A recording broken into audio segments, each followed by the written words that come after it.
Hi guys, it's all killer, no filler. What is it? Total frustration. Total frustration. Yeah, now we've only done 50. We've only done 50 shows. You know what I mean? So anyway, we are called the iridiots for a reason. Yeah, I should have let you have one. I should have let you have one bit each. I would have gone all killer, then one of you. But we'll do that. We'll do that for next time. How's that? All right. Okay, I'll try to study up. Yeah, try and remember. Try and remember. Now, obviously, we're up to 2021, guys. Fuck hell. Show 41. Yeah. I mean, I was avoiding doing it because I was just so upset thinking about the ending, and Jam has forced us to do it this week. Jam is really hot to finish this whole freaking thing. Yeah, we don't. I think we might as well finish it in December 23, might we? Then it's done, isn't it? We can do one a year then. One a year.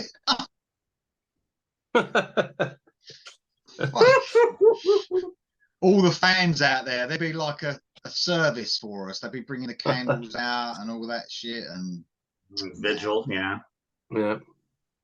Anyway, it's time. Bring back All Killer. Yeah, it's gonna happen. I know it.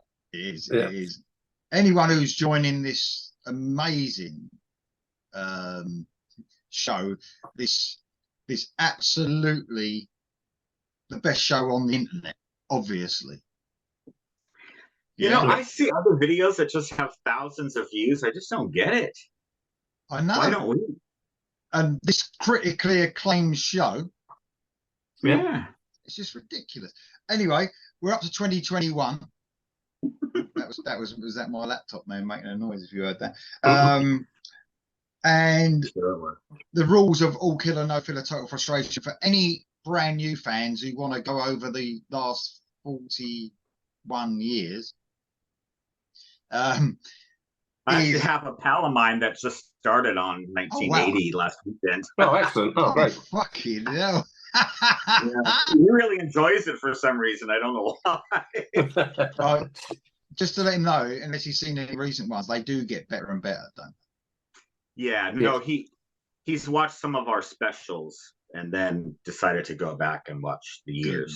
Good man. Yeah, he's made a good choice there. So if anyone doesn't know the rules of all killer, no filler, total frustration, there's only a couple of rules. 2021 is the current year, so we're only talking about music from that year. We can only choose one song from an album that we choose on our list. And most importantly, out of the 12 tracks, because it's 12 at the moment, it has been for quite a while, the track listing has to match the track listing of the actual album that came out that year. They are the rules. It sounds easy, but it ain't. But I've got to say, guys, this is the easiest year I've ever had. I mean, I literally had... Because you started reviewing full time now, so you've heard millions and millions of albums. I mean, I literally had about 50 albums, and I had multiple choices of tracks on each album. So it wasn't like, it was just grief to get a track on. The only thing I feel bad about is all the ones I've left off. Yeah, I think this year was brilliant. The first time for ages I've had two or three for each number as well, certainly for the earlier tracks. So definitely really good. A mental year, and like you said, Don, totally right. It's where I really started to nail down. 2020 would have been the same, but obviously with COVID, it wasn't as full on. But 2021, and obviously when we do 2022, and then this year is going to endless choices are brilliant. I think a lot of bands would have held stuff back in 2020 as well, wouldn't they? They probably put it out in 21, which would have been in 20. So yeah, they did, because of the touring schedule. Obviously, they like to support the tour with an album and all that, didn't they? So, but you could tell it was in full swing here. You know, COVID lifted and everyone was out bringing a load of stuff out. So anyway, apart from those, heavy rock to the land, as Yorny would say, definitely. As it's an odd year, anyone who doesn't watch as well, that means the oddest person on this show is Dom. And he starts. I will wear that like a badge of honor, mate. It's never good being normal, mate. Don't worry about that. No. We like being weird. Don't worry about that. So, so track one, mate. We're going to go around the houses. Okay. Here you go. Track one. We are obviously in Sweden. Yeah. No big surprise there. We are obviously in Frontiers territory, so no big surprise there. But this is a new name. This is Crown with an E. This is their first album, Kings in the North, and the first track is a title track there. Now, apparently this is, I'm not going to use the word supergroup because it's dumb, but this has members of ex-members of Europe, Heat, and the Poodles. So it's some sort of amalgamation. Maybe you know more, Lee. Yeah. Yeah. And I would just say it's just fantastic old school rock and roll. It's not dissimilar to what Yorn is doing. You know, it's got kind of that feel to it. Heavy but melodic, not fast, you know, mostly mid-tempo. And anybody that likes Scorpions would be quite good with this. Just a great record all around. What can you say about this, Lee? I would say it's almost like, it's like a version of the Swedish melodic hard rock scene, but a bit heavier. I think the guys in the band probably amped up the heaviness, a slight touch like people from Heat, for instance, a bit more guitar orientated, I suppose. High end. Probably, I was just going to say that they're probably a little bit older than some of those Frontier bands as well, so they probably bring a bit of an older style to their work. Yeah, because I mean, even if you think, obviously, I think of Heat as like, still think of them as a new band, but probably you're talking of them, for instance, they're probably 15 years now, probably at least, I reckon. Yeah, and then of course the Poodles were old from when they started putting out records, and Europe, of course, been around forever. So. But high-end vocals, obviously, from Alexander Strandell, who's in a lot of bands. And just to give a quick plug to a great release, because I have to give a plug now and again, don't I? So I think it's this Friday, the new Nitrate album is coming out, and that's a proper AOR melodic rock album. Alexander Strandell is on that album. It's a British project, if you like, with a few guys from England, but they've got Strandell on vocals. And it's a great album, just for anyone who loves a bit of melodic rock. On Frontiers. It's called Feel the Heat. All right. There you go. Good. So so that's my number one. It's for anybody out there that loves our 70s, 80s melodic heavy rock with great choruses. What can I say? Totally. Yeah, totally agree. What better way of kicking off another year with Sweden? Anyway, excellent choice, by the way, Tom. What you got then, Jam? Okay, this is definitely the time when you're doing reviews. My first 4 songs plus track 12. You've done reactions to the songs, so anybody who's wants to check them out, they've got a full reaction from Lee on these 4 songs, or 5 songs, as it will be. A couple of them I think I suggested, so and obviously they made it on, so they must have been good. So the first one I'm going for is a side band from USA, 2 members of Killswitch Engage, Jesse Leach and Adam. Can't pronounce his surname, so not even going to try. Although the first album they released in 2011, Jesse wasn't actually in Killswitch Engage then, but he obviously is backing them now. Times of Grace is a band. The album is called Songs of Loss and Separation, and this is an opening track, obviously, called Burden of Belief. It's quite a bit different from the opening track of the first album. It's quite laid back. It starts with like the sea watching over the rocks and stuff like that, and the song's more atmospheric. It gets heavy, but it builds up, and it's got some great vocals in it. The vocals are brilliant. I mean, Killswitch are known for being obviously metalcore, but they, Jesse Leach can sing pretty well, and it's quite emotional. Builds up, and then it's got a little bit of shouting towards the end, but not growls or anything. It gets, but it's just a great song. It's a strange, perhaps, one to open the album, but it's a great track. There you go. Very atmospheric, I would say, as well. Yeah. And of course, Vamp, you must have heard him crying, because anyway, got a bit of a meow going on there, Jam, while you was talking, but that's the usual, isn't it? great choice, mate, and thanks for the suggestion on the reaction as well. So I was a bit dubious because of the people involved. I was thinking this is going to be a bit too heavy for me, but it was fine. It was really good. So I had to, on my one, I had to ask Jam about the rules for this first track because I couldn't remember if we were allowed EPs or not. I just thought, because we're talking albums, and obviously we would only choose, it'd be rarely we'd choose an EP because it's usually got 2, 3 or 4 tracks on. So, but Jam gave me the green light, so thank you, Jam, because I had to get my song of the year in for 2021. Oh, I noticed. Yeah, so it's Spirit Adrift, it's Forge Your Future, it's 6 minutes and something of just classic galloping metal, medium pace metal. I love this band. Anyone who watches the channel will know it's one of possibly my favourite band at the moment. I think they may have just brought out album of the year this year as well for me. So Forge Your Future is the EP. Forge Your Future is the track. It's track 1, obviously. American band. Nate Garrett is just a masterclass of classic metal. I just love him. He used to be in a death metal band actually, and then he formed this on the side while he was in this death metal band, and now he's full time with this. So it was just a project where he done every instrument. But I think at this stage people are playing with him in the band, and now it's a full band. But it's just brilliant. I just can't get enough of this song. I actually did a reaction to this song. It didn't make it onto the channel because it got completely taken down by YouTube. So I couldn't even get it out there to tell you how fucking good it was. But I've done that plenty of times since to tell everyone how good Spirit Adrift is. I'll probably go on a little bit too much, but they are. I don't know what it is about them.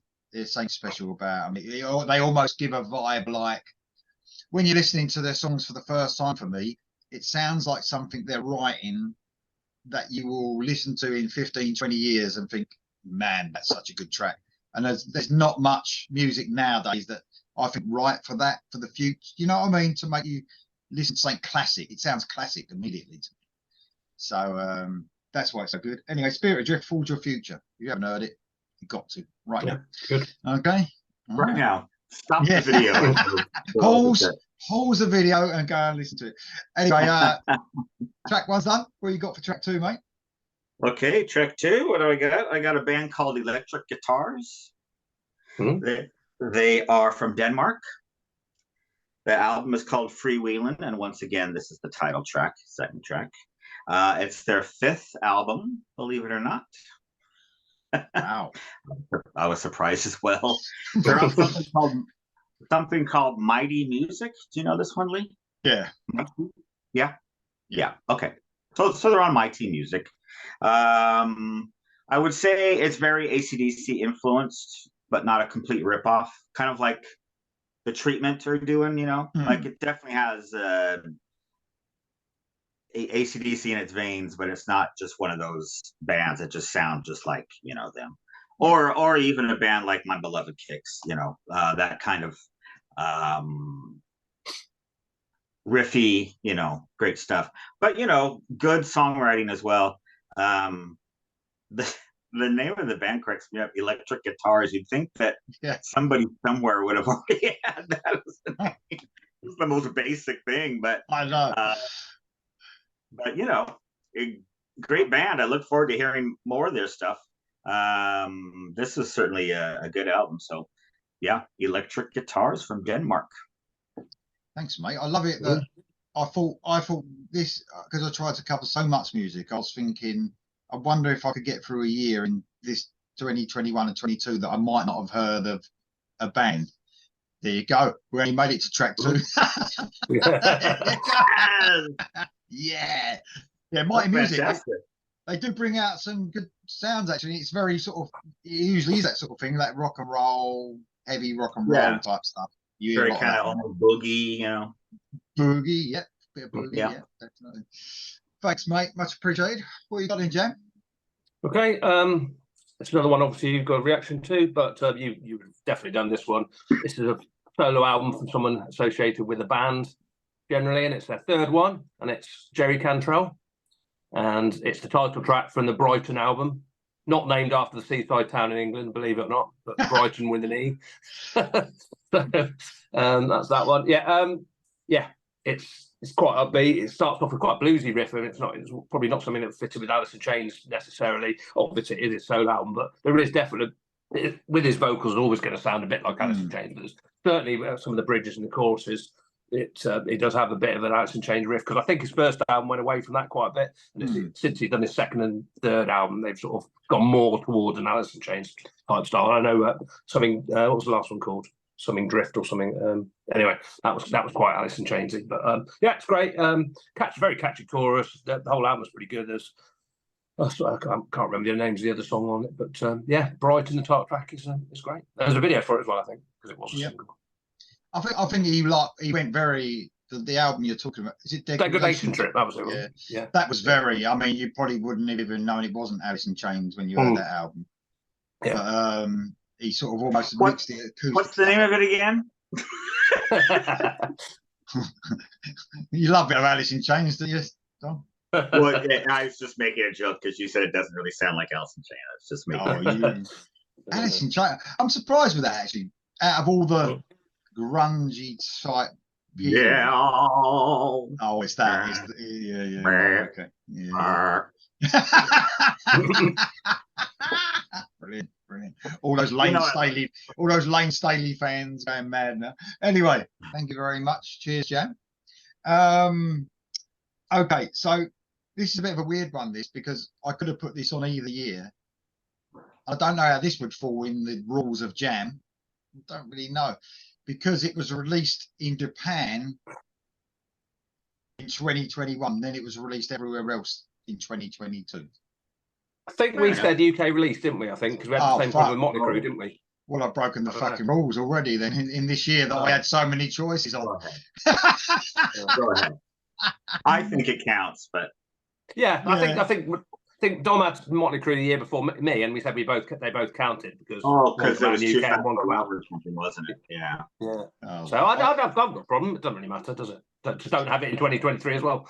I think there's been some worse rule breaking than this. Yeah. Anyway, so the band is called. Here you go. It's a super group, by the way, Dom. Well, a collective, if you will. So a little bit. It's got some links to the one you had, I suppose. So you got the band is called Out of This World. It's a self-titled debut album from the super group. It's got Tommy Hart from Fair Warning. He's on vocals, and it's got Key Marcello from Europe. Right, and it's brilliant. It's AOR, but very guitar driven. Again.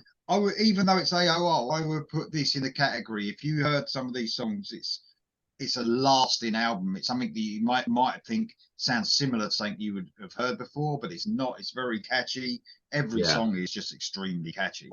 But this song, "Hanging On," which is track 2, is a brilliant. It was a single. It's just. I think Dom, you would love this. By the way. I haven't heard it, so it's so catchy, it's ridiculous. It does got a bit of Europe feel in it, but we're talking 80s Europe, not the bluesy Europe. Through this album, that melodic rock album, through this, it's just a brilliant, catchy song. The album's excellent as well. It's from track. I was really looking forward to it actually, because I knew it was out in Japan. I'd heard so many things about it, and then it came out, I think, in January the next year. And of course, because it came out in January, I listened to it all year. It was like one of the first things to hit my list for the year. And yeah, it's just a brilliant album. I think you'll love the whole thing actually, Don. It's just amazing. But Out of This World and Hanging On, amazing track. That's my track 2. Right on. And they haven't done anything since, I assume. No. Okay, we'll see. There's another one. In this day and age of all these studio, pairings, who knows if any of these bands are going to go anywhere. Okay, number 3 is another Frontiers band, but quite different for Frontiers, I would say. They are from Finland. They're called Leverage. And the name of the track I picked is Into the New World from the album Above the Beyond. This is their 5th album. but they're first on Frontiers. And they are, I would say, kind of old school pop prog. How's that? They remind me a bit of like Kansas or Styx. You know, that's what I mean. Kind of, I don't know if it's prog or if it's punk rock or it's punk prog. I don't know what you would call it, but it definitely has that DNA of like that kind of 70s and 80s, you know, keyboards and that whole type of thing. Closest to Kansas, I would say that would be the best comparison point. Something like Point of No Return or anything like that. So, yeah, great band, Leverage. I think they might have had one this year, or I could be wrong. I don't know. I don't know. I don't know. Anyway, this one from 2021 is great. So if you like a bit of prog, but it's not one of those progs that's hard to get into, you know. I mean, it's just kind of a melodic prog, you know. So if you like those sounds that I mentioned, definitely good band, good new band to listen to. Leverage. Thanks, mate. They sound like they should be on that other label where you listen to all your prog on. They sound like they should be on Inside Out. That's it. Or yeah. Sounds like a good band for that label too. It's true. Yeah, you know, but the difference that they don't, their songs aren't overly long and don't have overly, you know, difficult time changes. It would be like, say, a Yes song, but one that was on the radio. You know what I mean? Like they're most melodic, you know, kind of thing. So yeah, there you go. Leverage. Thank you very much, mate. Cheers. Jam, what's your number 3? Okay, I'm staying in America. Three Americans to start with. This is another solo artist from someone more related to 2 bands actually, and that is Tremonti from Marching in Time album. And this is If Not For You. This song's absolutely amazing. This is 5th album, by the way. The opening is quite mellow. 5 under the name Tremonti. Yeah. Wow. Yeah. 5 albums. I'm sorry. He's quite prolific actually. Considering how busy he is in all the other bands, and obviously Creed getting back together again as well and everything else. Yeah, great song, mellow opening, and then it goes into this crunching riff with sort of got like a, I don't know if it's keyboards or something laid over the top of it. Sort of, it's just really good effect. But it's just the song just blew me away when I heard it. I think there must have been Lee's reaction to it. I mean, obviously I like Tremonti anyway, but I watched his video first, and yeah, that song I just had to keep listening to the song. It's fantastic. The drums and the sound, it's one of those ones that you just have to play so loud because the drum sound is phenomenal on this album, which is, you thought you'd be talking about the guitar work, which is great, of course, as well, but the drums are brilliant. Production's really good on it as well. And it's really heavy, but obviously really melodic as well at the same time. It's not really one of his thrashier ones. It's just a bit different to perhaps a normal song. Because I think some of his songs can perhaps blend into each other. They're not necessarily, you know. Especially the fast ones, I feel like that way. But this one's, it's certainly a bit standout. And it's the first single from the album as well. So I say Marching in Time is the album, by the way. That is one brilliant. My favourite album, I think, either that one or the debut from him was the standouts. And I think, you know, on our intro show the other day, I could have actually had that song on because it's like this. It's like this muted guitar riff. Yeah. That a lot of them sort of modern metal bands do. They do this sort of muted guitar riff at the beginning. It's sort of like almost in the next room or whatever. But then when that snare drum comes in and the bass and the guitar, it's one of the heaviest fucking things I've ever heard. Honestly, it's just like you've got to just fucking turn it up. It is one brilliant. It's a brilliant song, one of my favourite Tremonti songs. But the beginning is just hairs on the back of the neck. Absolutely superb. Yeah, very good. Write that one down, Dom. You like a bit of Tremonti. Anyway, great choice. So number 3, I'm going to Sweden. Obviously, I've actually interviewed these guys, and I love them as well. So so the band, bit of a weird name, it's quite hard to pronounce. It's Osu Karu, believe it or not. Sound like a Japanese band, don't they? But they've got this like Japanese theme going on. You look at their album covers, it's very Japanese looking, so they must have some sort of, you know, love for Japan or whatever. Probably a good place. Probably a good place to actually go for if you're going to go, like, you know, for melodic rock AOR to hit the Japan market. See, Drew. They're the ones that kept it alive through the 90s. So they are. thank you. Oh yeah, for sure. So this is their 5th album, Osukaru. So I found them through this album. I didn't listen to them before. The album's called Starbound. The song's called Tainted Heart. It was the first single that came off of this. And apparently it's a bit of a different direction for them because it is, even compared to the album before. So I went back and listened to that. They were very mellow AOR before. Oh. And they sort of added some more sort of, I suppose, 80s guitar, melodic hard rock to their sound for this album. Okay. And this is one brilliant song, Tainted Heart. It's so fucking catchy. The guys in the band are really good guys as well. Oz Hall Peterson is the guitar player, Frederick Werner's the vocalist, and they're the 2 guys I interviewed. Very cool guys. They've really got a love for 80s melodic rock. They've even got this. They're talking to me and offline saying that they sort of have this, they're so into the 80s thing they almost imagine what their band would have, how it would have fitted in the 80s, and I think it would have fucking fitted in very cool. I interviewed like the singer. He had this like bare chested with this like fucking sleeveless like fucking jacket on, fucking all the hair bands and all that. I was like, yeah, fucking, you might as well go the full hog, haven't you? You know what I mean?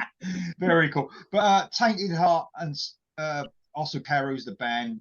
The album's Starbound. They must be due an album soon, I reckon. But very cool band. And they put the Iridium, thanks to Iridium on their album. So it's on. I'm actually on the album as well. Cool. Wow. Yeah. I know. And that's not why they're on the fucking list, by the way. They're brilliant. All right. They are excellent. So check them out. That is very cool. Yeah. I think again, Dom. I think this is one for you as well. Osukaru. Another one for me. Okay. Yeah, I think you'll love figure them. out how to spell that goddamn name. Maybe I'll give it a try. But no, you'll love them. They're really good. The 2 singles off there, especially the guitar-driven singles, which is that one and Shut It Out. You would love both of those. Shout it out. I already love it. Shut, not shout. Shut it out. Shut it out. Shut it out. Oh, okay. Well, you love both of them. Yeah, brilliant. Okay, good. All right. Okay. Thank you, Lee. No worries. It sounds like your list was just tailor-made just for me. So yeah. I think pretty nice of you to do that this time. Thank you. We're on number 4, yeah? We are. Okay. I'm going for Black Diamonds, who are a Swiss band. The album's called No Tell Hotel, which I like, and the name of the song is Forever Wild. So you can kind of see where this is going. Oh yeah. They are very much influenced by it's funny because now we're seeing bands influenced by the Swedish scene who were influenced by these guys definitely have heard some hardcore superstar records and of that kind of ilk. They're post glam or whatever. Now it's like got onto so many. Yeah, but I mean, you can do it well or you can do it badly. You know what I mean? And these guys have the songs. Very good record. It's on something called Metal. I'm trying to get this right. Metalopolis Records. Not Metropolis. No, it's Metalopolis. Yeah. So I don't know if it's like their own label or if it's just a smaller label in Switzerland. I don't know. But somehow I heard of it and I checked it out. And now here it is on All Killer. So Black Diamonds, listen for that. And if you love the Swedish, sleaze, this is definitely one for you. Definitely good. Another one I haven't heard of. You surprise me every time, Dom. You really do. So excellent. Okay, brilliant. Cheers, Jam. Jam, I mean, next. Sorry. Yeah. Okay. Okay, I'll go in from America. I'm going to Wales now, first time of 2, and this is a Welsh 3-piece. I believe I introduced these to Lee. I know he's got to have something off this album, but I myself heard it on Planet Rock. It's because they do play new stuff on Planet Rock, believe it or not. And this song come on, and it's one of the ones I heard it and I went, "Oh, that was good," and then didn't know anything about it. Heard it the next time. It's like really brilliant. Talking to my brother, have you heard that track that goes like? He goes, "Yeah, it's excellent, isn't it? Who is it?" And then we found out who it was, and it's Florence Black on their debut album. Way to the World is their debut album. Song is Sun and Moon. It's probably not actually representative of most of the album. The rest of the album is, this song is heavy, but the rest of the album is probably more straight ahead rockers. This Sun and Moon has just got something about it. It's so catchy. The opening riff is almost like Pink Floyd, sort of that. That's the only bit of it. It doesn't sound like Pink Floyd, but the riff is that sort of guitar tone at the start, and then the singing comes in. There's only a 3-piece, but they make so much noise, and the main riff is heavy. Chorus is brilliant, and it's just a fantastic and brilliant band. I've seen them live, luckily, and they've got a new album coming out in November, which we're all looking forward. Well, I'm looking forward to anyway. And the first 2 or 3 singles I think are really good as well. So yeah, Sun and Moon. If you've heard Planet Rock, you would have heard this song, but Florence Black debut album. Yeah, brilliant song, brilliant. Well, I did like it. Now I'm going to fucking think of Pink Floyd now, and I'm listening to that fucking song. I'm only joking. No, it is one. Oh, hang on, I've got the CD as well. I've got the CD. Oh, good. Okay. Yeah, that is it's a brilliant album, and the new one for me is probably shaping up to be even better from what I've heard so far. It's fucking brilliant. Even the new one, they got like mixtures. Like that last single they brought out almost had an AC/DC feel, didn't it? It's like they really mix it up as well. So they are one brilliant band.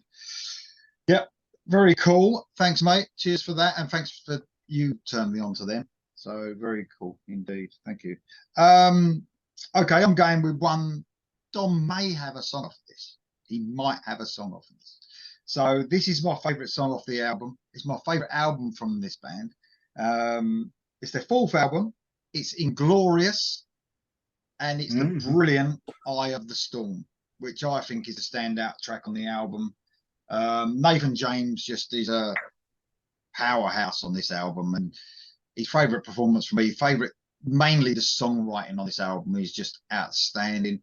Saw them live, obviously, this year, beginning of this year or the end of last year. And they did this song, and I was just praying that they did this song. There's so much emotion in it because I think I've spoke about it before. Lyrically, it's regarding, like, obviously there's been a few problems in the press, isn't there, with his ex-band members, and it's almost like he's spilling his heart out, saying, you know, all right, I'm not perfect, but maybe I'm not what they say I am. It's just a brilliant lyrically, and the song is just fucking amazing. Eye of the Storm, for me, their best song they've ever written. So there you go.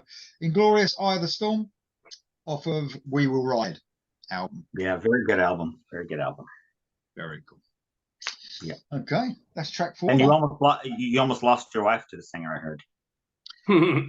Apparently, yeah. She was surprised actually, because he's quite a big guy, and I don't mean nothing against him, but he's not. She only heard him sing, so I don't know. When you hear someone sing, you don't know what to expect, do you? Yeah. You know what I mean? So I think she was probably expecting some, washboard stomach and that kind of thing. Yeah, and he came out. He's quite a big guy, and he's got bigger at some points than he has, and I don't know. But she was like, "Oh," but then, like, listening to him talk, because he's got so much stage presence as well, and the way he talks to the audience, and I think she fell in love with him even more than she did his personality, believe it or not. Yeah. Well, she has to like personality, because look at me. Do you know what I mean? There you go. No. He's and he was absolutely brilliant. It's maybe, I wasn't a massive Inglorious fan. I really like their music, but after seeing them live, it really made me think, fucking hell, that was one of the best gigs I've ever been to. So there you go. Fantastic. Good. Okay. Yeah. Okay. So number 5 for me is wow, this album blows me away. And I didn't hear it in 2021. I didn't get it till the next year, 2022. Or it would have been very, very high on my year-end list of 2022. This is what we call neo prog, which basically means it's the opposite of prog metal. It's like catatonia kind of level, where you can't even really call it prog, but they do have, but their melody lines and all the minor chords they use, same with Opeth, just kind of conjure up a time of kind of 70s-ish, Anyway, this is Frost with an asterisk. I didn't listen to this band for a while because I thought Frost would be a black metal band. I don't know why. I just assumed they were like super heavy and growly, and so I didn't listen to them. But then I came to find out there's another band that I enjoy called Lonely Robot, which is a guy called John Mitchell, and he's in this band as well. So that's how I found the connection. And wow, this album is so great. The name of the album is Day and Age. It's their 4th album, and it's an English band. Track I picked is Island Life, and it's on Inside Out Music. So there you go. They're usually yeah. Inside Out are the frontiers of prog, I think. I think you get everything they release is usually worth a Ice cream, mate. I was going to say, I thought I could hear something. Right there. Has this happened before? I think it has. Ice cream. Yeah. Don't worry. Inside Out again, you said. Yeah. I mean, Inside Out are kind of the frontiers of this neo prog movement, where everything is at least worth a listen. May not be your favorite album or something, but they've got a pedigree enough to kind of make you want to hear what they're signing, So great album. As I said, their 5th album, Frost with an asterisk. Man, I can't recommend that enough. It's beautiful and heavy and can be a bit experimental, but in a very melodic way. Yeah, just great stuff. Was it this year, 2021, Dom, where you said you was gonna, because you couldn't keep up, a bit like all of us, where you said I can't listen to too much new music, and then you changed your mind? Is this the year? Yeah, I'm probably catching up in 2022 from my my line in the sand from 2021. Yeah.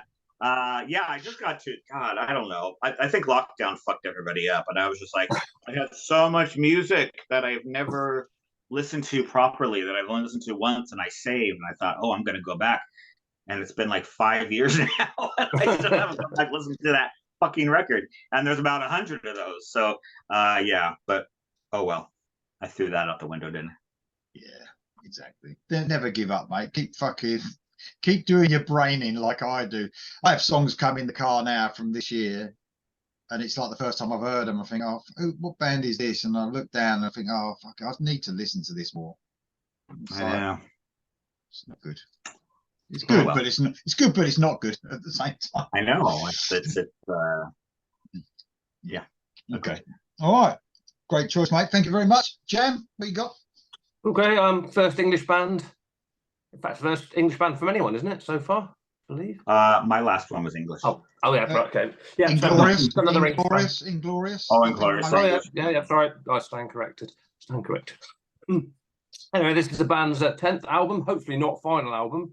I know Dom probably won't pick anything because he knows I'll talk about it, but it's Wild Hearts from 21st Century Love Songs, which I've actually got on vinyl.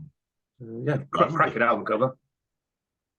And track 5 is is Sleep Away, which is a brilliant song. I think you didn't quite like the last album because it was a bit too painted by numbers, a bit sort of standard rock and roll. Whereas this album, they didn't have any sort of like the weird riffs and stuff that they normally have. This album's a lot more of that. I mean, this one's quite long. Sleep Away is very quite, I would say, proggy. I mean, they have been mentioned as prog before, but I mean, they change up quite a bit in this song. Not quite as much as Sky Babies or anything like that, but Yeah. But at the same time, it's got a very good chorus, brilliant singing, everything, the Wild Hearts Are, if you like them, you like them. Brilliant riff as well. And there's actually a video that goes along with this. I don't know if you've seen it, but Lee ought to watch the video because it's quite gory and horror type thing. It's definitely worth watching. It gets you into the song. I'm not sure what it's related to the song because it doesn't seem to fit, but yeah, this is a great song and a great album. It's called Sleep Away from the Wild Hearts, and hopefully not their final thing ever. But if it is, it's not a bad one to end on, I suppose. Yeah, this was a return to form for me as well. I remember I listened to the first thing front to back, and I just was almost in tears. I was so happy that they were back to doing kind of their because everybody was raving about Renaissance Men, and I'm not saying it's a bad record. It's just very, as you say, just very everything's mid pace, and there's no sort of like weird side tracks or whatever. But this is just inventive and heavy and melodic and everything I love about the part. So. Excellent. Thank you, mate. Thank you very much. Okay. Okay, so this was my album of the year this year. And it's from obviously the Queensryche singer, his solo album, Todd the Tour's album. Yeah. Rejoice in the Suffering was the album. This was one of the singles, Crossroads to Insanity. It's like a really it's very Queensryche sounding, almost like a Queensryche ballad sort of sounding. He'd done a lot of different stuff on this album. There was some real fucking heavy stuff that was almost thrashy, almost groove metal, almost Pantera-esque at times as well. But man, I fell in love with this album. And again, a little bit like Spirit of Drifting Out of This World, almost songs that are written, for years to come for me. It sounds like a classic album already. And it really gripped me, the whole album. I just thought it was brilliant and totally different than Queensryche, apart from a couple of songs, but just can turn his hand to anything, obviously. And got to give a massive shout out to Craig Blackwell, who there was only them two musicians on the album. Obviously, Craig Blackwell done everything apart from, so Todd done the drums and the vocals, and Craig Blackwell done everything else. And wow, just amazing musicianship and amazing song, Crossroads to Insanity, one of the many singles that are bought off this album. But if you love Todd's voice, which I do, and I'm looking forward to, apparently they're working on a follow-up at some point. So, but obviously I interviewed him, name dropping again, him and Craig. But you don't know what you're going to get, because on the end of this album there was a couple of really fucking there was a black metal song right on the end with Todd doing all these growls and stuff. So he did say that the next album he'd do whatever he wants to do, whether it's a full black metal album, whether it's death metal. He just does. This is about doing what he wants to do. So I don't know what I'm going to get next time, but this one was just absolutely amazing. So Crossroads to Insanity, Todd the Tourer. Here you go. Excellent. Yes. Track 6. Number 1 from Lee in 2021. Number one album. So I've got my number 1 song, which was Spirit. Yep. Got my number 1 album on here. I had to get that. There you go. It's all downhill from here. Yep. Yeah. Okay, so number 6, we have to talk about Lordi. Oh, yeah. So Lordi released a box set called Lordiversity. Clever, Lordiversity. And it was 7 CDs of all new material. What? And every disc is a different style of music. Wow. They really spent their lockdown well. They were not sitting around feeling sorry for themselves. So, you know what? I wouldn't have been surprised if you said like 12 tracks, but they did them in a different style, the same tracks. Oh, right. Yeah. But no, this is seven full albums. Every album has a different style. So the track I picked is called Carnivore. It's from the first CD, and that's called Skelectric Dinosaur. And this is very much in the vein of early Kiss, early Alice Cooper.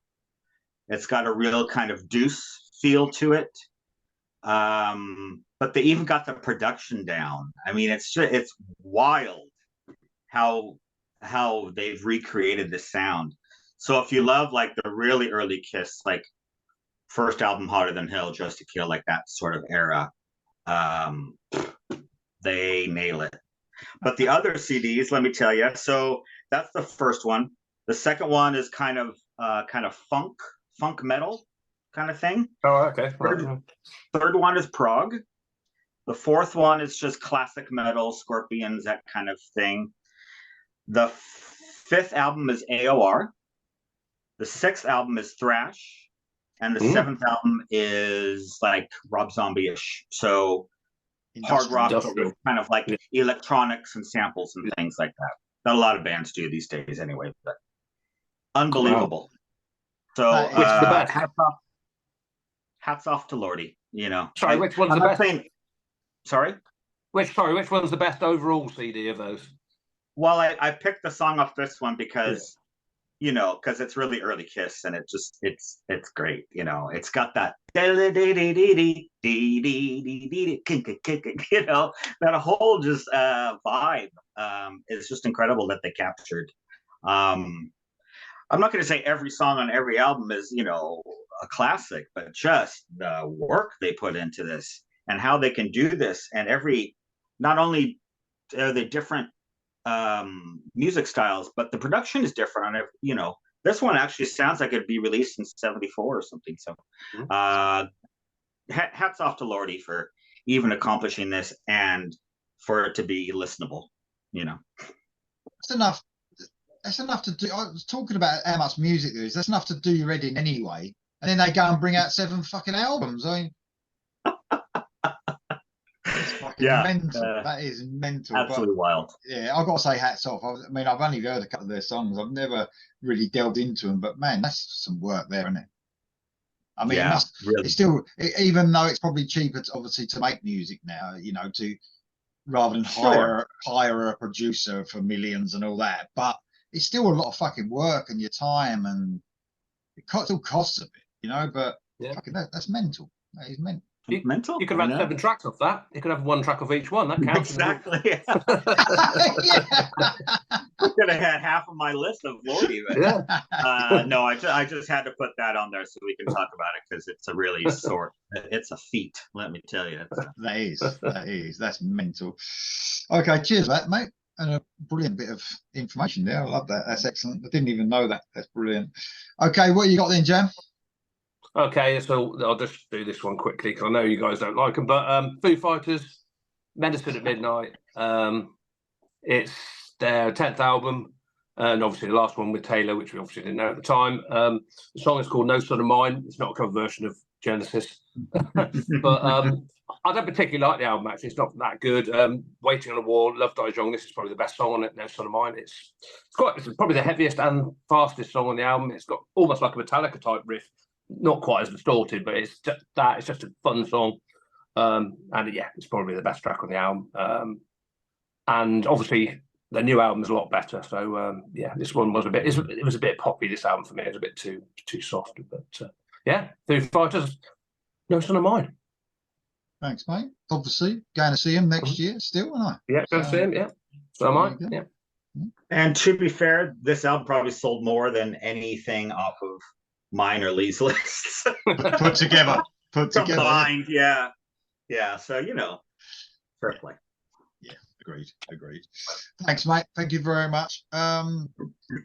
This is quite a cool story for this band. So, I don't know if you've heard of this band, Dom. You might have both heard of them. They seem to be gaining popularity. Nesta is the band. Oh, yeah.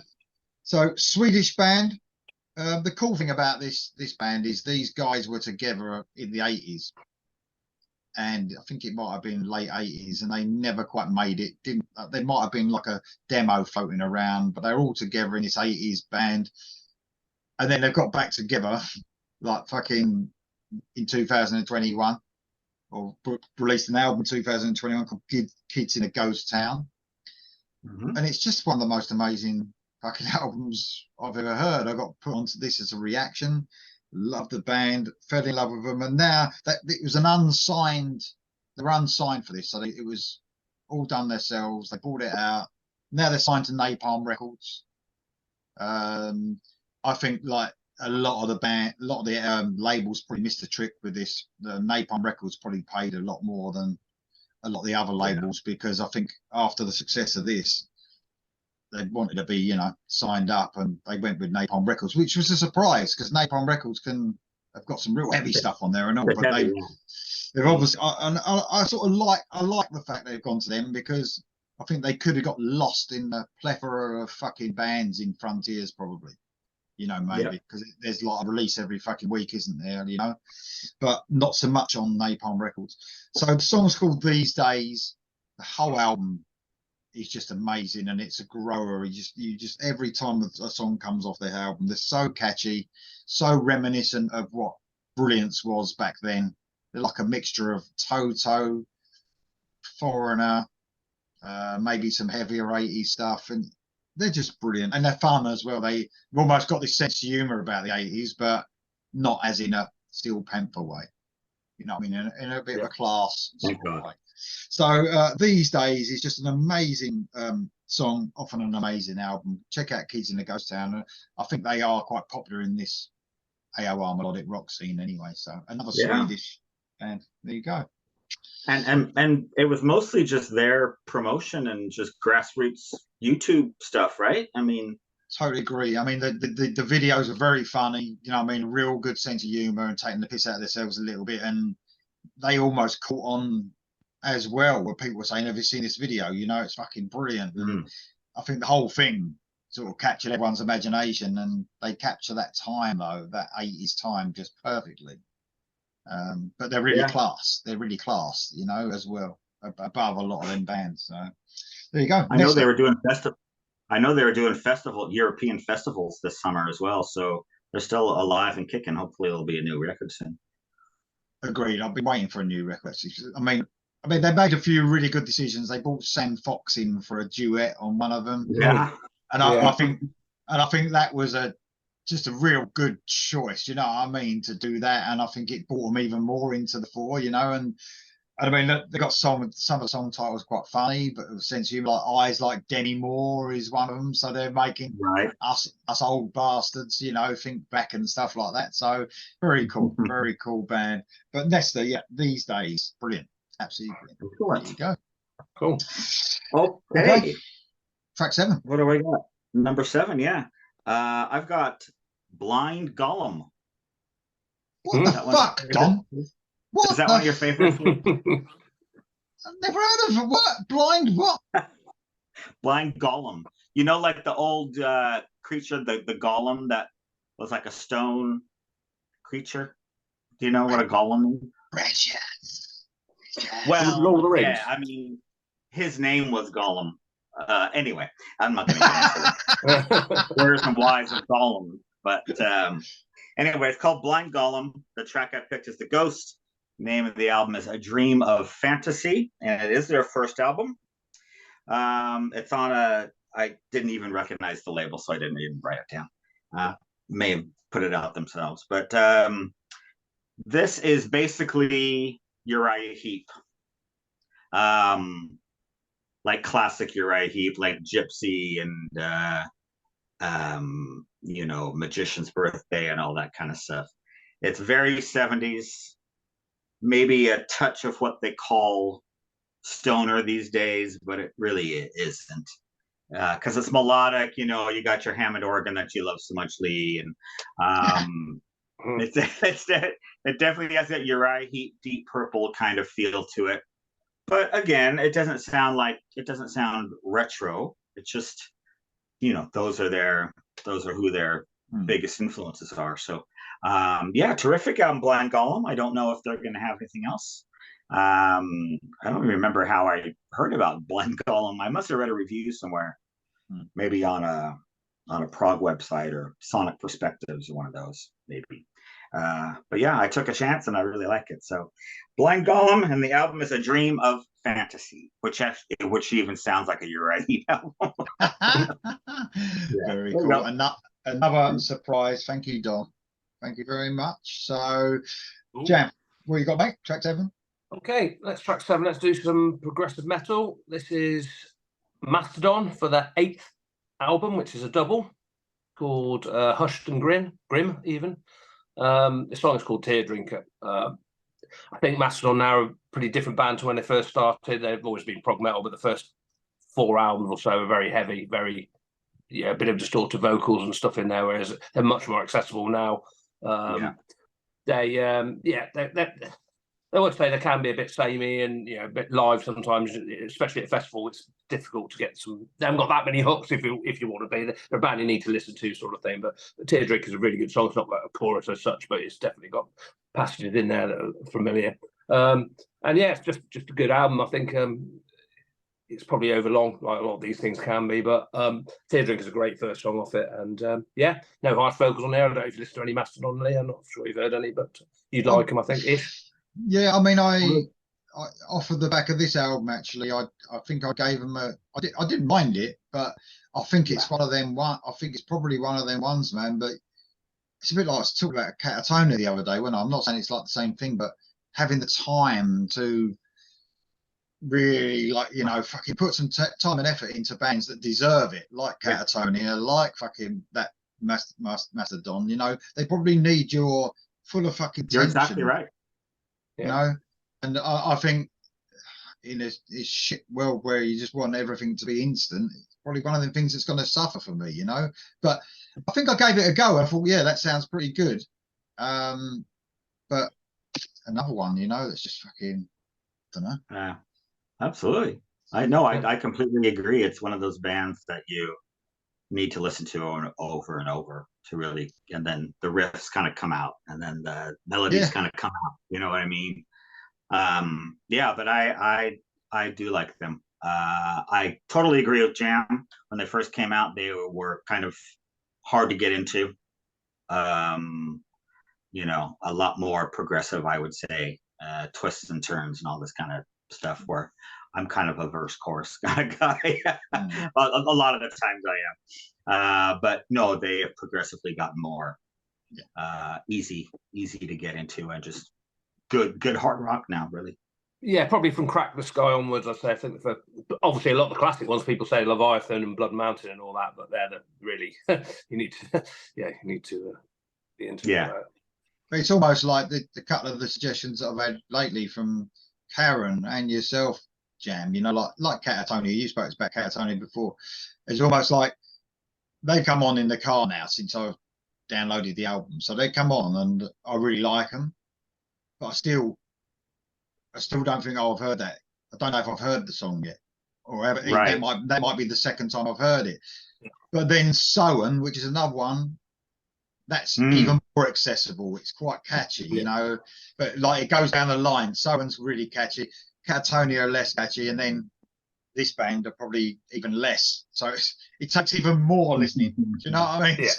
Yeah. Well, this one is definitely heavier than those other two you mentioned. They're definitely a lot more riffy and stuff like that. But yeah, no, I completely get what you're saying. Excellent. Cheers for that, mate. There are a lot of good feedback on that album, though. That made me listen to that album, but people were like very, I don't know. Well, there was some real positive stuff. Then there was others saying that too long, a bit dreary. Are they a bit like depressing? Sort of? Well, yeah. But no, the artwork as well. I've got to say, I know we ain't talking about artwork now, but some amazing artwork on that album as well, I believe. So remember seeing the cover. But no, cool. Thanks for that, mate. Well, I'm going to go on to a repeat band. Jam has already said I'm probably going to have a song off of this. So yeah, Florence Black and Black Cat. Black Cat, talking about cats. So yeah, this is quite a heavy song. Yeah, brilliant. I love this song. I mean, I got into this song off the album a little bit later. It's got a little bit of it ain't extreme vocals, a little bit of shouting in the chorus, but it's almost like once you listen to it a few times, that shouting bit becomes really catchy. It's really weird, but it's a real groove laden song. It's got a little bit of folk in it, I would say, like a little bit with the guitar riffs, tiny but really heavy at the same time. But this is probably my favorite song off the album, actually, Black Cat. It's brilliant, and I am really, really looking forward to the new album. I just wish all these albums all came out early on in the year, because the ones at the end of the year won't get as much of a listen. Yeah. Do you know what I mean? The ones that came out in January and February and March, I'm really used to them. But there's albums that are coming out now, I'm like, by in a couple of months' time, at the end of the year, I'll probably listen to them once. But yeah, it's difficult. But I really wish the Florence Black one came out early on. But I will try and give it an in-depth listen. But man, they are a fucking great band and make so much noise for a 3-piece as well. They sound amazing, don't they? So yeah, they are really good. A special band, I would say. The Florence Black Cat off of Weight of the World debut album, which is unbelievable because it sounds like they. And they're English, are they? Welsh. Oh, Welsh, okay. Yeah. I actually said they were English on a reaction, and one of their fans wasn't. One of their Welsh fans corrected me. So there you go. They are British. They are British. Though. British. British is always easy. Yes. Covers everything except for Ireland. Well, you can't listen. Jammer know this. You can't call Liverpool people from Liverpool English. They're from Liverpool. No. That's it. Separate country. Yeah. Separate country. Well, it's the same with Scotland. I mean, they may not agree with it, but reality is they are British. The reality. That is the truth. Anyway, but I love you, Scotland. Yes. Okay, number 8. Yes. This is a funny name. As if Blind Gollum wasn't funny enough. This is called Fuzzard. Fuzzard? It's like buzzard, but it's fuzzard. I like it. It's good. But it's sort of like Leonard Skinner, where it's spelled Fuzzrd. All right, yeah. Fuzzard, Skinnerd, whatever. Anyway, Fuzzard. This is their first album. They are American. Album is called Near Life Experience. Track I picked is Inside the Waves. Very sleaze this band is. They do something different though, because normally if a band changes tempo between the chorus and the verses, it's usually slower verses and then speedier chorus. These guys, the verses are quite riffy and catchy, and then it goes into kind of a darker, slow-paced chorus, but it works. It sounds great. I did see somewhere when I was doing my research for the show that Mark Slaughter is on this album. Oh, what? Doing background vocals and some rhythm guitar. And also they have a recommendation from Dave Meniketti. Oh. So I don't know if maybe they had opened up for Y&T maybe in whatever city they're from, or, made friends with him. But yeah, apparently somewhere he has said they are, good. Cool. So Fuzzard, you're not gonna forget that name. Fuzzard with an F. With an F and a Y and an R, whatever. Yeah. Sorry? Fuzzard with an R after the Z. Yeah, RD. Yeah, Fuzz RD. Fuzzard. Yeah, I like it. I like the name. It's good. Good. So there you go. Another new band to put on your Spotify or your YouTube, and another one I missed. Thank you for that. Cheers, Don. Thank you. I think you've been studying. You've been getting hold of my lists and making sure I don't know. I swear to God, no. These are most of these actually got in 2021 as well. But yeah, as you said, I was still playing catch up from not doing it. Thank you for that. What you got for track 8, mate? Okay, I'm in Wales again actually for my second and final visit. Bullet for My Valentine. They released their self-titled album, which is a bit of a return to form because I think they lost a lot of fans and the direction they were going wasn't great. They lost a bit of traction really because they were massive, and I think perhaps maybe that's the result of the music. But I hadn't really listened to it much, but they played the pilot, which was all download when we were all coming out of lockdown, so it was like a big thing. They were headlining that, so I thought, well, you got to go and watch them again. brilliant. Like I've seen them before, but they're excellent, really good. Played quite a lot of the older stuff, so got the fans into it. And then they've gone and released this album after that. And I thought, on the back of that, I'll go and see them live again at the Roundhouse, which was brilliant as well. So yeah, got into the new album. There's some great tracks on there. Knives, the title, the first single, Rainbow Veins, was really good as well. But the song I'm going for is called Shatter, obviously track 8. It's quite a slowish song. It's not one of them ones that doesn't really have it's not a galloping one. It's one that's sort of brutally like a Pantera type thing, with riff and then drum beat and stuff like that. It's quite a slowish song. It doesn't ever pick up pace, but it's just really heavy guitars in it. And I think the style of the show is his vocals. I mean, it's shouty, it's metalcore, isn't it? But it's just, I think Matt Tuck, the singer? I think that's his name. Is great. And yeah, it's just really catchy, but really heavy, really song. And it was one of the highlights when I saw him at the Roundhouse. So there you go, I put this song on straight away. Shatter, track number 8. Cool. Thanks, mate. Thank you very much. Okay, so I'm going a bit of AOR now. So I'm going to Sweden, obviously. Probably an absolutely brilliant band. I go on about this band as well, called Seventh Crystal. Yes. This is their debut album. This is like a bit of a ballad. There's quite a few ballads on this album, actually, on their debut album. It's called Delirium, the album, and it's absolutely amazing. I think what stands out about this band mainly is songwriting, and that's from the main guy in the band, who's Christian Fair. He's the lead vocalist. He's got a different voice as well than a lot of those Swedish bands. This song's called Time to Let It Go. This was a real grower for me, actually. When I first heard it, I thought it was good.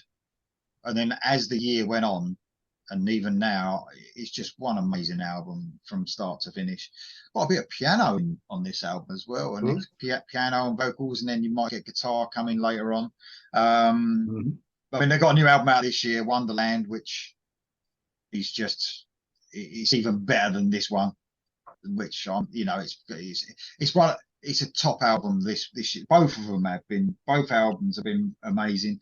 And Christian Fair he's a songwriter as well, so he writes a lot of stuff on Frontiers, especially for other artists, which you might not know. I think it's a bit weird now. I don't know, especially if you do listen to bands through Spotify, you don't even know who's writing these songs, you know. And even I get promos from Frontiers, and I just get a song list. It doesn't say who's written them, and I'm really interested in that stuff because you know, when you Christian Fair, and he writes some amazing songs. And when I actually delve into the songs he writes, you can tell it's his songwriting, even though there's other bands. It's just the way he writes songs. He's really intelligent songwriting. So, Seventh Crystal, Time to Let It Go. Absolute class, brilliant. There you go. Yeah, that was on my short list as well. Oh, cool. That's one album that I will admit that I have, but I probably haven't listened to it enough, as I should. It's another one I would like to listen to 10 times, but then there's all these other bands that are knocking on my door as well. Ridiculous. But yeah, I do like that one. Okay, number 9, more prog. Well, I don't know. I hate calling these bands prog because I think it turns people off. Like they're gonna think it's like a, you know, like Tales from Topographic Oceans or something, where there's like tracks that are like side long tracks and shit. This isn't. This is a new animal. That I could compare this to like a heavier maybe Peter Gabriel or something. How's that?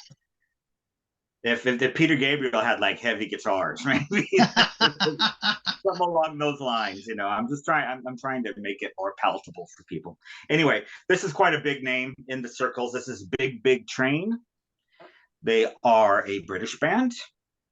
This is their 13th album. 13.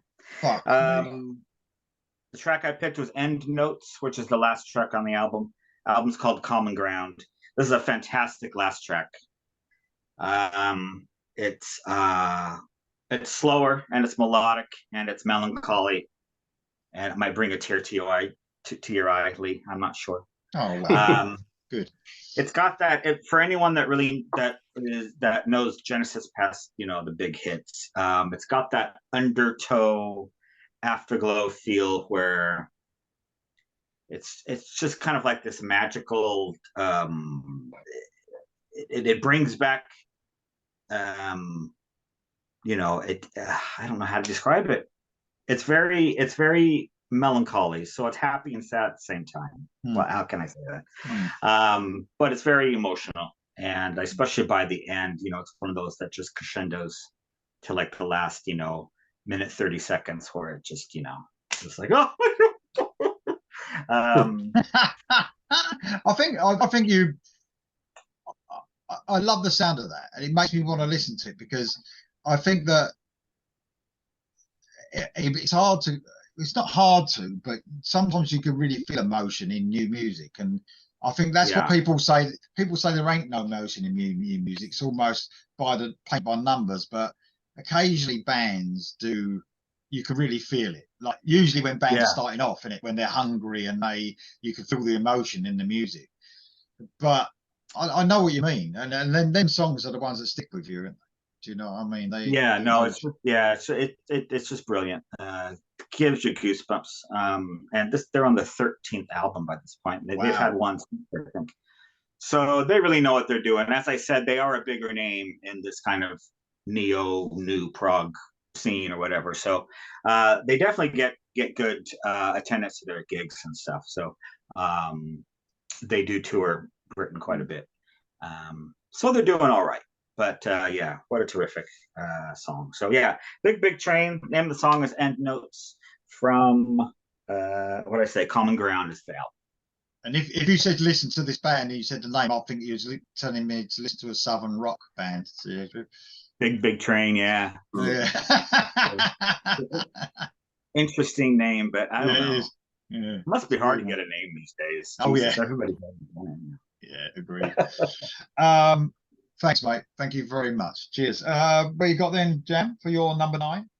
Number 9, right? I'll have my turn to go to Sweden this time. So I'm going for some melodic death metal. This is Tribulation from the album Where the Gloom Becomes Sound. The music you don't like the singing because he sings in a deep growl. That's what death metal is, and that's what his music is. Just not that, even that it's not heavy at all, really. Particularly, it's the song's called Funeral Pyre, by the way. It's a fast riff. It just sounds like sort of Maiden sort of melodies and stuff like that, and then it's really catchy, melodic.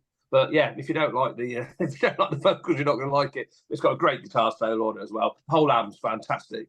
I wanted to put Leviathans on because that's a brilliant song, track 4, but needs must. You have to switch it around. I think that, Leviathans, this song, Funeral Pyre, and In Remembrance are the best 3 on there. But yeah, if you can get over the vocals, which aren't that bad, I don't think, but go on, then you might like it. But yeah, not for everybody. If you like on Monomartha, in fact, they're not as heavy as on Monomartha. Even vocals are similar, but not even as heavy as them. So, have they recently brought a song out? They've released an EP this year. So yeah, because I think I might have. It's so fucking confusing because there's so much music. But I think I might have switched to one of their songs on the other day. They might have had a new video out or something, and I'm sure it was them. I remember the name, and it was about a minute in, and I thought, fucking hell, this is brilliant. And then. then he sang, and I was actually gutted because it was one of the best musical intro. I was thinking, man, listen to this, and then it almost didn't suit the music, his voice. It was like, I'm sure they got a new song out. Yeah, well, it's called Hamartia. Is the EP? Was it Axis Monday? Was that it? It might have been. It might have been. Mate. Yeah, or Lament or some Melancholia. Anyway, there's a 7-song EP come out in 2023. So there you go. Okay, thanks, mate. But yeah, if the vocals are not for you, then that's not for you. It's a fucking shame. I'm gutted sometimes when the vocals kick in. I'm like, oh, for fuck's sake, that was brilliant. But anyway, cheers, mate. Thanks for that. We'll have to get karaoke versions of all these songs for Lee to listen to. There you go. Yeah, but I don't like instrumentals either. So. No, well, now you're fine. Well, I don't mind them, but I don't mind instrumentals. But fucking, it has to be a good instrumental for me to. I agree. Yeah, I'm not a big fan either. No. Thanks for that, mate. I'm going to a band that Jam has chosen already. I'm going to Tremonti, and it is the absolutely brilliant Not Afraid to Lose. This is one amazing. It's a ballad. Yay! And this song is weird. I did a top 20 or top 15 with my mate Kev, who came down and stayed. We'd done a Tremonti 15, top 15 or something. And I think this might, I don't think this was on my list at the time, because this album had not long been out. And man, it's one of the best songs he's ever done. It's just, I talk about emotion there, Dom. This is just one of the most emotional songs I've ever heard. It's heavy parts as well, because Tremonti always has a guitar riff coming in now and again. But yeah, it's just so catchy, so brilliant. Fucking love it. Not Afraid to Lose. It's one of the songs of the year for sure for 2021. There you go. We've said enough about Tremonti. He is one brilliant singer, songwriter, and musician. He's well loved on this channel. Well loved. He is. He's good at Sinatra and all. Yeah. Yeah. Bring that Christmas album. Christmas I was going to say Christmas album. There you go. No, I heard it. Yeah, I heard it. I was like, yeah, all right, I understand, but no. good try, but no. Yeah, nah, it's not for me. Okay, that's track 9. Track 10. Okay, track 10. I've kind of left this band alone for the last few releases, just because I was talking about them all the time, and I don't want to sound like a broken record, but I had to pick them here because the best song is number 10, and I had a number 10 open. I'm like, oh fuck, I'm just gonna put it on there because it's so brilliant. This is Night Flight Orchestra.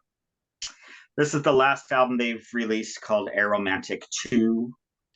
The name of the song is Zodiac. Just puts a smile on my face even saying it. This is their 6th album. They are. How's it go? How's the chorus go? Don't how's the chorus go? Zodiac sinks around my defenses. Zodiac. Zodiac. I had to get it in there, mate. I couldn't do without a bit of singing. So there you go. It's not an instrumental, let's put it that way. And they're on Nuclear Blast. So yeah, as I said, this is the last record. But changes have happened that so anybody that doesn't know, Night Flight Orchestra is 2 members of Soilwork and the bass player from Arch Enemy. So both very heavy bands, but they kind of got together because of their love of AOR. So you got Toto and Foreigner and Journey and all those kind of things in the mix here. Sometimes they get heavier, sometimes they get lighter, but just a brilliant band all around. But the guitar player, David Anderson, passed away last year. It's funny, I was looking up online today about this, and it's been over a year since he's passed. I can't believe it. It seems like it's been 4 months or something. Like, where does this time go? It just freaks me out. So just over a year ago, and I think lockdown really fucked him up. They said he died of mental health issues and alcoholism, which I think, for somebody that tours the world for a living and makes music and is creative, and I think that can, if you're already in maybe a fragile mental state, that can really fuck you up, man. Yeah. So he just started drinking all the time. He died of liver disease, really, but brought on from everything else. So it's very sad, and I considered him to be maybe the heart and soul of the band, to be honest. He co-wrote every song with the singer. So they've decided to continue, but I don't know what the future is going to hold, because since he wrote everything, or at least probably wrote a majority of the music, it might be a close facsimile, but it's not going to be the same for me, at least. But this was a great way to go out. So David, rest in peace, and maybe NFL will continue. They are playing Bloodstock next year, so they definitely have dates coming, and of course they both have their own bands. Soilwork and Arch Enemy are both fairly busy as well. So but end of an era for me. So Aromantic 2, I can't recommend Night Flight Orchestra enough. Just a terrific melodic AOR, but something a bit more special than all of those other bands kind of recreating that sound. They've got their own thing and just terrific. So. Yeah, like I said, rest in peace as well. So I mean, man, I mean, it's not just that time. We've got to remember, people are still dealing with that. What happened during COVID is still, you know, it's going on now, and it's still as fucks people up, and it's meant, you know, not just financially. It just broke some people financially, but mentally, people that it really did affect a lot of people. It's done all right for Jam, because Jam does fuck all and now works from home. So it's been a result for Jam, but for other people, for other people, not so good. But no, I mean, what a terrible fucking time, and it's almost weird now thinking about it, isn't it? Like how it was, you know. It's I told you guys before, I thought that it was going to stay like that forever. I thought that was it. I just thought, is this it? Is this the way it is? Walking through the fucking woods every day, and that's all I'm doing, and then coming back again. And it's like, it's strange. And then now it's like it almost never happened. It's fucking strange. We wouldn't have had your channel if there's no lockdown, though, would we? Probably not, mate. Just fiddling around thinking, what do I do with myself? And then, yeah, I'm totally right. Yeah, probably. I think anyone who had already kind of an insular introvert kind of personality that stayed at home most of the time anyway. I think people that got so used to that when it came time to go back outside again, it was like a bit daunting. Can't face it. Yeah, totally agree. Yeah. Anyway. Anyway, epitaph for David Anderson, so that's good. We'll move on. Yeah. Okay, thanks, mate. Thank you for that. Jam, what you got, mate? Okay, well, I've sort of got it on here, really. So there you go. Yeah. Obviously, the biggest release in terms of big bands, I guess you'd probably say, of the year, Iron Maiden's 17th studio album, Senjutsu. For me, it's probably the best albums since Bruce has been back. I might even include Brave New World in there. I think it's really great. It's obviously too long, definitely too long. They could have cut some of that out, but I love a lot of the songs on there. Stratego's great, Right on the Wall's great, Time Machine's great, and I like Darkest Hour, which is not ballad, but it's the sort of it's all about Churchill and all that, and I think that's one of the best songs on there. Really like it. The 3 long songs at the end, if anybody doesn't know, 3 10-minute songs, and the last track on the album is track 10, which is Hell on Earth, which is the best of the 3, I think. It's the one they played live when I saw them, so they obviously think it is as well, rather than the Parchment and whatever the other one was called. It's got a typical slow intro like the Bandsman or something like that, and then it's just 2 minutes of typical Maiden long songs that we've seen for the last 10-15 years. But it is good. I like it. It's one of them ones that doesn't perhaps seem 10 minutes, or as it 11 minutes 20 in fact. So yeah, Hell on Earth from Senjutsu. Just a short one then, 11 minutes and 20 seconds. One. Yeah. No, I agree. Out of them 3, which a lot of people were moaned about the 3 songs on the end and they being that long. I do totally agree with the way the track listing was set up, but it's almost like Steve Harris saying, "Fuck you, I do whatever I fucking like," isn't it? Really? Yeah. But I agree. It's the best one out of those 3. The second one, The Imparchment, which a lot of people say is great, that was the one I think was just a bit too much fucking drawn out. But Hell on Earth is definitely a better one on the album for sure. Cheers for that, mate. Thank you very much. Okay, my track 10 is a bit of a surprise. It was in my, I think it was number 4 on my top albums of the year. Probably one that came out of nowhere and I actually fell in love with. It's a band called Thy Row. Oh yes, Thy Row. Really cool band. It's the last song on the album, and it's a 3-part song, but they're separated completely. Obviously, you've got track 8, track 9, track 10. Dog's just about to bark. Fragments of Memory, the whole 3 tracks are called, and this was the 3rd one, which was called The Downfall. It was the Downfall Part 3, Fragments of Memory, and it's about, I think one of the band members, their family was dealing with Alzheimer's, so it's like a story of that. So quite a sad sort of thing, but it was a real heavy song, really melodic. The singer is amazing. He's called Michael Sallows on the vocals, almost like a Dio sort of real sort of fucking powerhouse voice. They're from Finland, this band. This was their debut album called Unchained. And the sad thing is Michael Sallow is now out of the band. Which is, exactly. And they've got a new singer, which I haven't heard.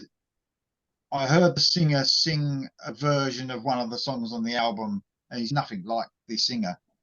He's a good singer, but man, this is like this singer was just amazing. So I'm going to miss that. I will, when they actually bring a new album out, I will listen to it and give it a good go. But, you know, when that was one of the most important things about this album was the singer.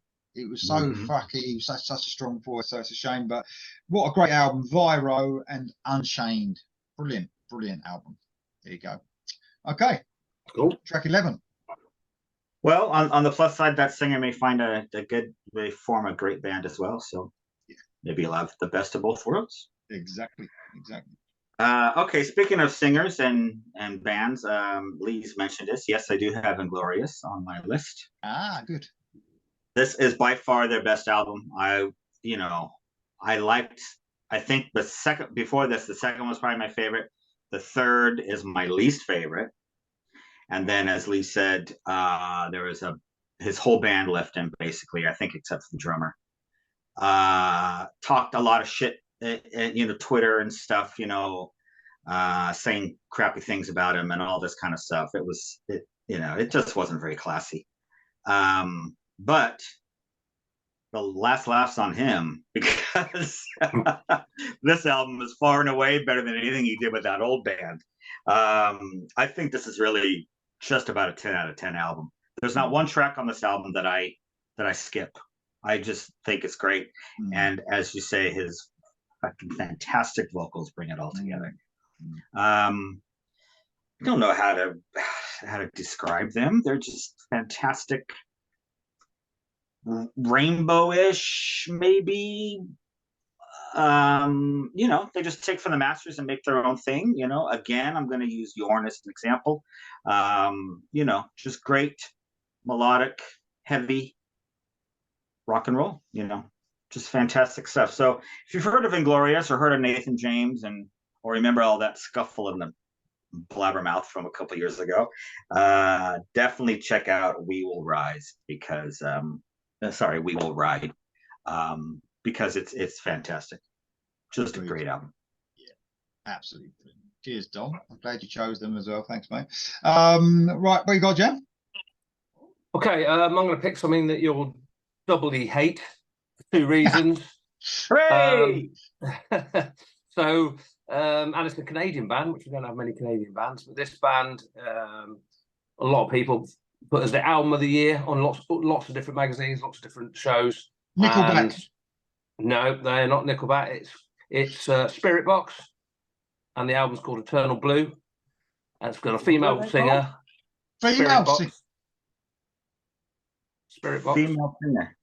Female singer who there's lots of harsh vocals on it as well, but it's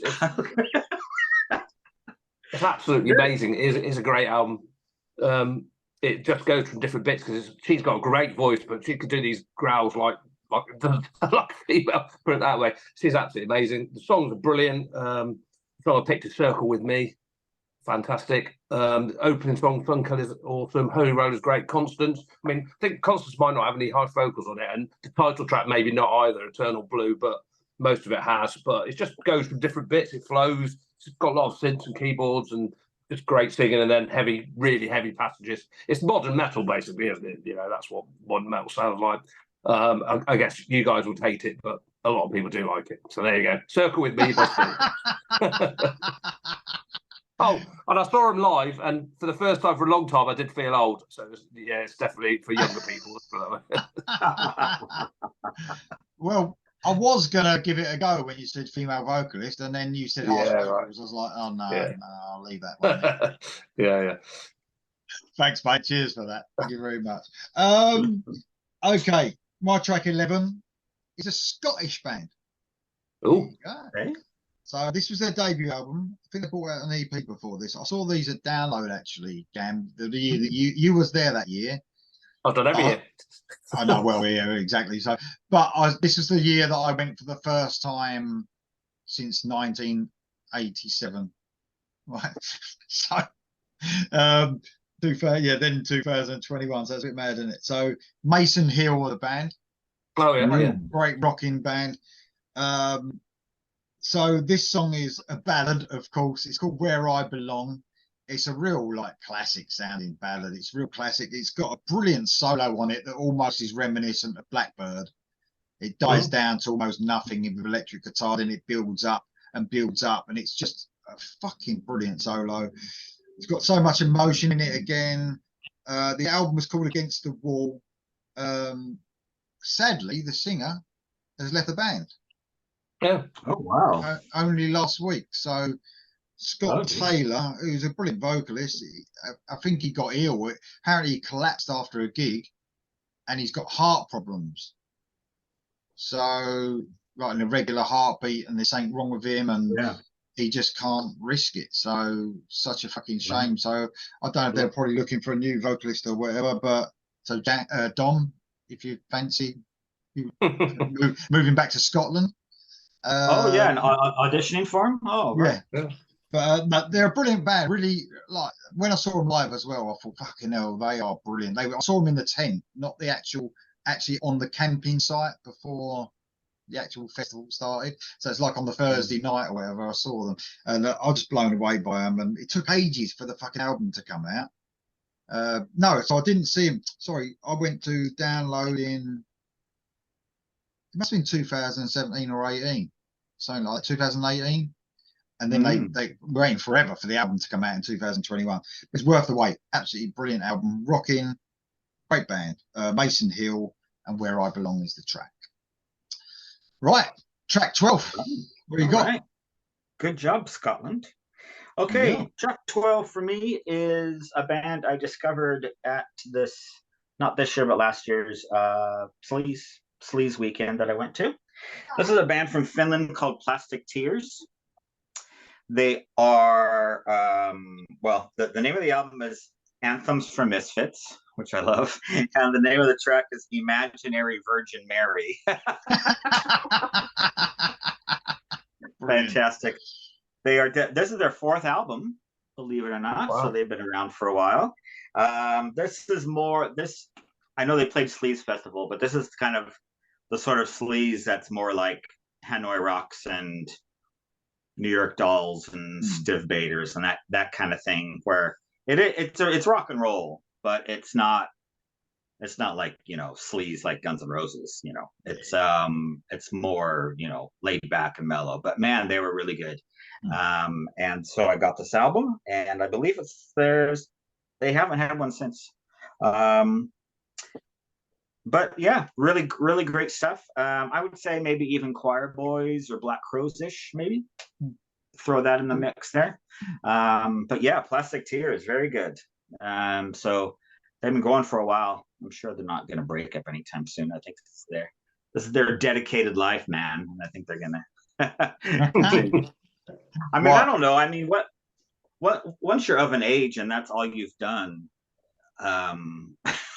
it must be hard to say, oh, I'm going to quit this now when I'm 50 and go work at Tesco or whatever. Well, the fucking sad state of affairs, mate, is they might be fucking have to do that as well. Oh yeah, that is, isn't it? That is the sad state of it.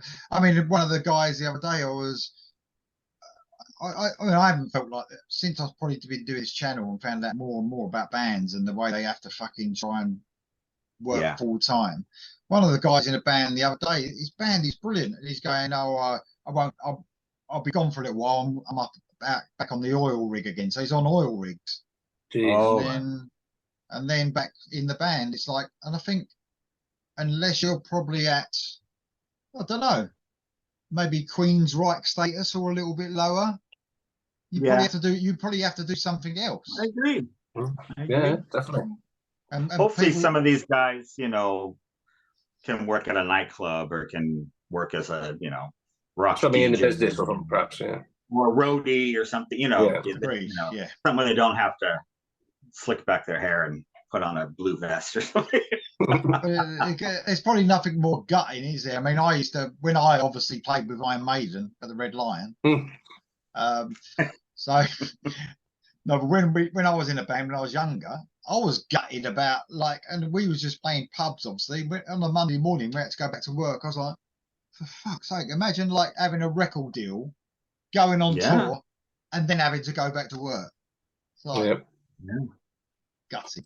Or finding a job that'll accommodate this weird schedule. Exactly. Thanks, mate, and thanks for the brilliant list. And most of them fucking bands I didn't fucking know, so well done. Thanks for that. Cheers. Jam, what you got there, mate? Okay, my final track. We had Iron Maiden on their 17th album. This is a German band on their 16th album. And that is the Reunited, or Pumpkins Reunited. It's obviously Halloween with their self-titled album again, even though it's their 16th. This is the epic song Skyfall, which was actually released as their first single, I believe, even though it was. I think it was a cut-down version. It's not that long. It's epic, but it's 7 minutes 22. But it's a cracking song. The album's really good. I really liked it. I know you went off it a bit late towards the end, but I liked Halloween anyway. So Best Time, Mass Pollution are great songs. And this one just reminds me of How Many Tears, which is from Walls of Jericho. It's like the last song on that album. This is not as thrashy. It's heavy, but it's got that epic feel. It's written by Kai Hansen, so it's not a surprise really. But it's just brilliant the way they interact with the singing. I think Michael Kiske does the first little bit, and then the really first intro, and then Kai and Andrew Derris do a little bit in the middle and sort of trade off each other, and then at the end Michael Kiske comes on to do the end bit as well, and it's a really good fun song. There's a cool video. You've got to check out that video for it, with aliens and stuff and spaceships and stuff. It's pretty good quality actually, to be fair, but it's just a fun song and good way to finish the album. Skyfall by Halloween. Thanks, mate, and absolutely amazing list as well. Loads of variety as normal. My track 12, and you're going to love this, Dom, because it's got black in the title, obviously. Black Top Mojo. Just they're bringing out an album early part of next year, and I can't wait for that. So this is their self-titled album. It's their 5th album. Bit of a thing going on here, bit of a theme going on. But I love this band, and man, they are just superb. And we've spoken about emotion a couple of times. Maybe the most emotional song on my list. It's called Tail Lights. It's the last song. It is a ballad, obviously. That's the 3rd one on my list, I think. I know. But talk about epic. We're going to do a show, I believe, on the best vocal. It's been brought up there. I think Karen might have messaged me the other day about some of the ideas for shows, and she was saying about the best vocal performances we can think of. And I got to say, this has got to be one of them. If you listen to this song, if you do, guys, Matt James, who's the vocalist, when he goes into this 2nd verse, and it is just one of the most brilliant vocal performances in that 2nd verse I've ever heard. He just reaches some heights, and so much power as well. But Tail Lights is quite a sad song.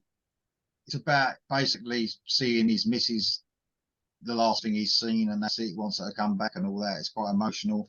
So Blacktop Mojo, Tail Lights, off of the self-titled brilliant Blacktop Mojo. There you go. That's a good list, Lee. Yeah, thank you very much. Dom, I know, doesn't like to do honourables, and there could be a lot if he did, but I don't know if you want to mention any at all, Dom, because you've got such a big list. Don't have any. I mean, there's plenty of other albums, but I'll stick with my 12. Go for Jam then. Okay, I've got a couple of songs I want to mention. I was going to the band called Voller, who are Danish. Karen introduced me to them. They're like a prog metal band. The album's called Witness. There's a great song called These Black Claws, and they've got loads of different sort of influences. And it says in their influences is Massive Attack, and this song just goes into a bit that just sounds like a Massive Attack song in the middle of a sort of metal. It's definitely weird, but those Black Claws from the Danish band Voller is great. Pretty Reckless, another female fronted band, Taylor Momsen. Death by Rock and Roll is a great album, but there's a song called 25 on it. It's like a Bond theme. It sounds exactly like a Bond theme. It's much better than the shit they do release. It's worth listening to. I know you don't like it, but it's definitely got that vibe of the Bond theme. Did you say it's a lot better than the shit they do release? Yeah. Oh, you mean Bond themes? Bond things, yeah. Sorry, yeah, Bond things. Yeah. You meant Pretty Reckless. No. Sorry. No. I mean Bond themes. So I mean, there's been some really good ones, but the last few have been not great. Yeah, I know what you mean. And then I was just going to mention Bokassa, a band I've mentioned before. I can't remember where they're from. Molotov Rocktail, that was a great album. Dead Daisies album, Holy Ground, was brilliant. There's great songs on that, but I just couldn't fit any in. KK's Priest, Sermons to the Sinner. Obviously went to see the end of the day. That was good. Miles Kennedy, Ides of March. Some good stuff on that. It was good live. And Volbeat, Servants of the Mind. Some great heavy stuff. Back to Return to Form, because I didn't like the previous album. But yeah, Servant of the Mind was really good. There we go. That's it. Thanks, mate. I mean, I literally have got about 30 that I could mention, but I've just starred them quickly, just the ones I really want to mention. So Wigwam had Never Say Die, a great return to form from Wigwam. Brilliant album, that. A bit more serious than their older stuff, I would say. Eclipse. I didn't want to put any on my list that I'd had on every year, because I had so many I wanted to do a bit of a Dom, and Dom likes to keep it a bit fresh. So but Eclipse had Wired Out, which was an amazing album as usual. I did want to put Shotgun Blues from Volbeat on, but great song. That is an absolutely that is one a fucking amazing song. That is a neck breaker. You got to turn it up, and you fucking can't help it. It's so much groove in that song. Wet, obviously mention them every time. They have Retransmission out, so that album's excellent. Nitrate, I've already mentioned them with Alexander Strandell. They had Renegade out, which was excellent. This is one for you to write down, Dom. You will not regret it, because I thought you might have it on your list. It's a proggy band, but they're prog stroke AOR. Cap Outrun. Have you heard of them? CAP. CAP, Cap, as in a baseball cap. Outrun. The album's called High on Deception. You will absolutely love it. It's quite intricate, really clever, but really, really catchy, like AOR prog. Let me know if you do. I wrote it down. You'll love it, honestly. Blackberry Smoke, always mention them. They had You Hear Georgia out. Got a new album coming out next year. And another brilliant southern rock band, Georgia Thunderbolts, brought out their Can I Get a Witness debut, which is excellent. And another southern rock band, the Steel Woods, had All of Your Stones. So a lot of these bands I just didn't want to put on my list, but I've got to give her a bit of a mention. So there you go. That's it. Guys, I'm literally tearing up now thinking about the next 2 years. I literally am. But it's going to be shit, isn't it? We shouldn't have done one a week. We should have just left it for a while. Yeah, we didn't know, did we? But we didn't know. The folly of youth. But we've got loads of ideas on other stuff coming up on shows and getting other people involved. So I'm sure we've got loads of stuff to talk about. All right. So, guys, it's been a pleasure as normal. Absolutely loved it. 2022 is going to be a proper fucking banger as well, and 2023. So yeah, it's just endless. The choices are endless. It's not like remember I was around about 2004 thinking, how the fuck am I going to get 5 songs together, let alone fucking 10. But no, it's amazing how music changes and your tastes and all that come back around again. So guys, thank you very much as usual. As guys, put your list down, whoever's watching, of course. We love it, and we appreciate all the fucking effort that goes into it as well, and the detail. So it's pretty fucking amazing, really. Yeah. So guys, till next time, till 2022. See you later. Cheers. Yeah.